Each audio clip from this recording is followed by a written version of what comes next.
கரூர் மாவட்ட ஆட்சியரை மிரட்டிய விவகாரத்தில் ஜோதிமணி மற்றும் செந்தில் பாலாஜி மீது வழக்கு பதியப்பட்டுள்ளது. கரூர் நாடாளுமன்ற தொகுதி தேர்தல் நடத்தும் அலுவலரும் கரூர் மாவட்ட ஆட்சித்தலைவருமான அன்பழகன் செய்தியாளர்களை சந்தித்தார். அப்போது நள்ளிரவு 12 மணியளவில் இருசக்கர வாகனத்தில் வந்த 100க்கும் மேற்பட்ட நபர்கள் தனது குடியிருப்புக்குள் அத்துமீறி நுழைந்து கொலை மிரட்டல் விடுத்ததாக குற்றம் சாட்டினார். இதற்கு முன்னாள் அமைச்சர் செந்தில் பாலாஜியே காரணம் என்றும் அவர் தெரிவித்திருந்தார். இதனிடையே கரூர் மாவட்ட ஆட்சியர் செந்தில் பாலாஜியினுடைய உத்தரவின் பேரில் மற்றும் காங்கிரஸ் கட்சியினுடைய வேட்பாளர் ஜோதிமணி அவங்க அறிவுரையின் பேரில் ராத்திரி என்னுடைய வீட்டில் தகராறு பண்ணிட்டு உள்ள நுழையணும்னு ஆசைப்பட்டாங்க. நான் அவங்கள ஃபோனில் தொடர்பு கொண்டு சொன்னபோது உங்களுடைய குறைகள் எதுவும் இருந்ததுனாக்க காலையில் அலுவலகத்துக்கு என்கிட்ட மனு கொடுங்க, உடனடியாக நடவடிக்கை எடுக்கிறேன்னு.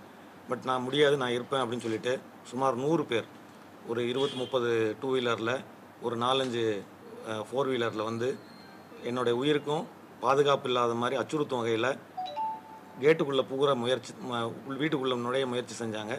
இது சம்மந்தமாக எலெக்ஷன் கமிஷனுக்கு நான் ரிப்போர்ட் அனுப்பியிருக்கிறேன். தொடர்ந்து இந்த மாதிரி அதிகாரிகள் அச்சுறுத்தும் பாணியில் நடுநிலைமையாக பணி செய்ய விடாமல் தடுத்துக்கிட்டே இருக்காங்க. இதை நான் நடுநிலைமையாக நடத்த வேண்டிய இந்த சூழலில் தேர்தல் ஆணையத்துக்கு நான் இதை தகவல் சொல்லியிருக்கிறேன். இதே விஷயத்தை காவல் ஆய்வாளர்கிட்டையும் நான் புகார் பண்ணியிருக்கேன். நேற்றுக்கு எஸ்பிக்கு ஃபோன் பண்ணி அவர் என்னை ரெஸ்கியூ பண்ணார். இதனிடையே கரூர் மாவட்ட ஆட்சியர் அளித்த புகாரின் பேரில் கரூர் வேட்பாளர் ஜோதிமணி, திமுகவின் செந்தில் பாலாஜி மீது வழக்கு பதிவு செய்யப்பட்டுள்ளது.